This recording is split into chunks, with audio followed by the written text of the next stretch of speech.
Hello, I'm Nural. Welcome to my channel. Today's topic is gonna be a little different than what I normally do because I will be sharing with you my first impressions on the new iPhone 11, and I'll be comparing it with the iPhone 8 that I'm currently using. So let's see what's inside the box.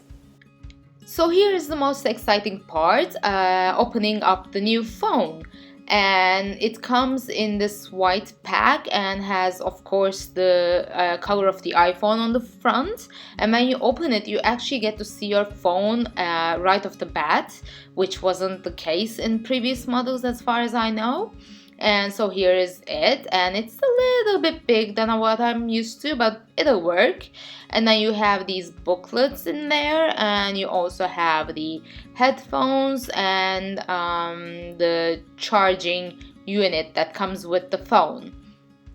And as I said, I was using the 8 before, so when you compare them side by side, the box of the 11 is a bit thinner but longer, and that's of course because the phone size is different. And when you open the two boxes side by side, you see what I mean by seeing the phone right off the bat, because the 8 actually had the booklet first and then the camera, and then the rest of the items in there were basically the same with the headphone on the charging unit.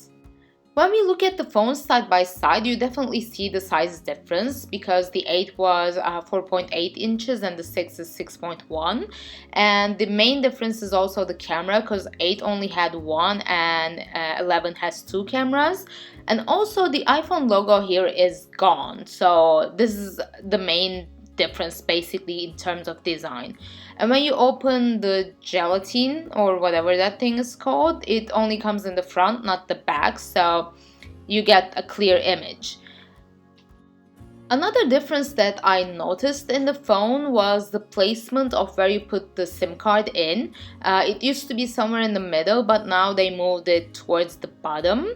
And in my 8, I would put my mobile SIM card facing down, whereas with this one, you put it facing up. So initially, I'm struggling a little bit to put it in because I'm really not used to this, but this is something you're only gonna do once. So, and now I can open the phone and start setting it up.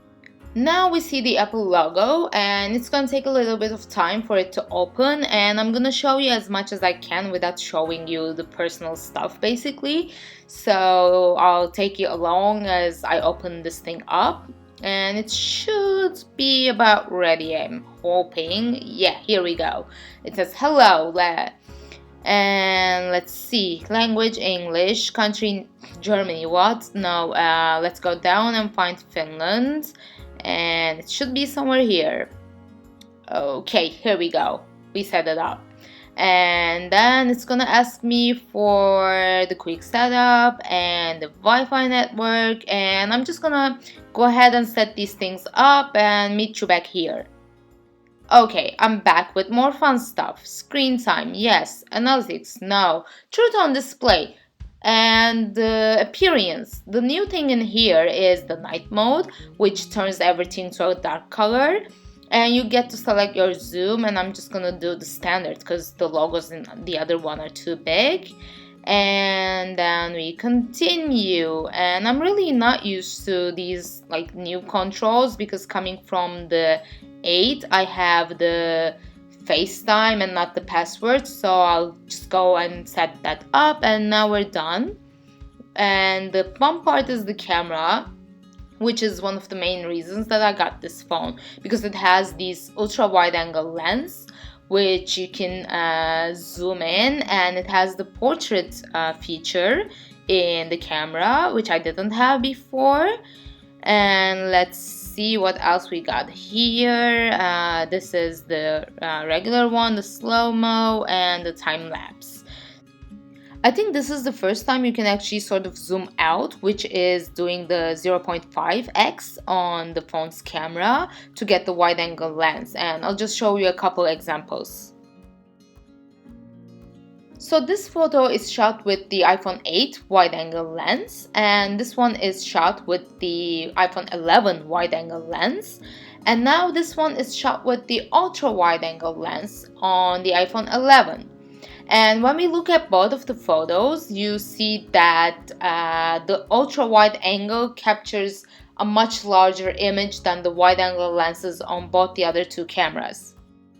This time I'm going to be comparing the wide angle lens on both 8 and 11. So this image is shot with the iPhone 8 wide angle lens, and this is shot with the iPhone 11 wide angle lens. And when you look at them both at the same time, they're pretty similar. But when you add the iPhone 11 wide angle lens, you really see how much more that it captures. Another big thing on the new iPhone is the night mode in the camera. So here is an image that I shot with the iPhone 8, and here's another one that I shot with the iPhone 11, and you definitely see here how much brighter the iPhone 11 is. And the thing is that you can't really activate it whenever you want. It has to be dark enough for the camera to activate it itself. And for this image, it actually captured a 3-second long exposure to create this brightness.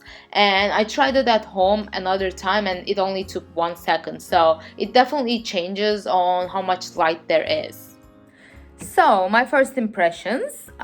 First of all, I definitely love the color, and I totally love the color purple, and I think that it doesn't get enough attention in general. So, I think that was definitely a plus, which made me gravitate towards this model.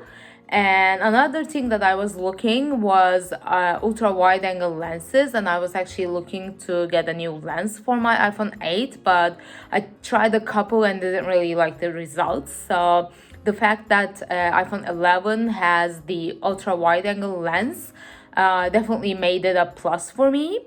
And that is why I didn't gravitate towards the iPhone 11 Pro models, because in addition to the wide angle and the ultra wide angle lenses, the pros also have telephoto lens, which is not something that I normally use. So 11 was just enough for me. And I know I didn't delve into too many of the technical aspects of the phone. So if you have any questions, just write them down in the comments and I'll get back to you. And also, if you haven't done so, just subscribe to my channel and hit the bell button so you don't miss any of the other videos. And next week, I'll be back with a travel themed video. So stay tuned.